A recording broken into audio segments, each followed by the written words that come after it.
अस्सलाम वालेकुम। दुआ अकेडमी ऑफ मोबाइल इंजीनियरिंग पर मोबाइल की रिपेयरिंग की क्लासेस जारी हैं। आज हम जिस मशीन के बारे में पढ़ेंगे उसका नाम है सेपरेटर।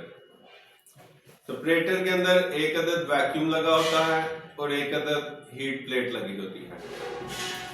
जब आपके मोबाइल के पैनल का ग्लास टूट जाता है तो उस ग्लास को चेंज करने के लिए जो मशीन इस्तेमाल होती है उसका नाम है सेपरेटर।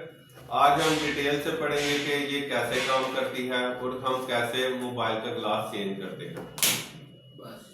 सबसे पहले हम सेपरेटर को, ये पावर बटन लगा हुआ है, इसको ऑन करेंगे और हमारी सेपरेटर मशीन ऑन हो जाएगी।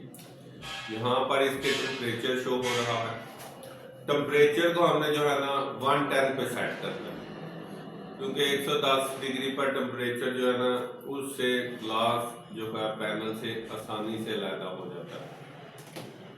ये ऊपर हीट प्लेट लगी हुई है, इसके दरमियान में ये सुराख है जहां से वैक्यूम के जरिए हवा को अंदर फेंका जाता है।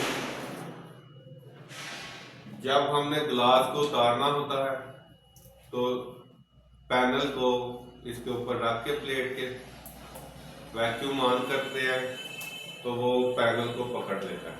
ठीक है, ये देख रहे हैं आप, मैं इसको हिला रहा हूँ लेकिन ये उतर नहीं रहा। अब हम इंतजार करेंगे टेम्परेचर 100 तक पहुंच ले, फिर हम ग्लास को पैनल से अलहदा करेंगे। ग्लास को अलहदा करने के लिए पैनल से ये स्टील की बारीक सी वायर यूज होती है। ठीक है, इसको कहते हैं ग्लास वायर। टेम्परेचर हमारा 110 तक जा चुका है, तो अब हम आपको बताते हैं कि ग्लास को कैसे हम अलहदा करेंगे।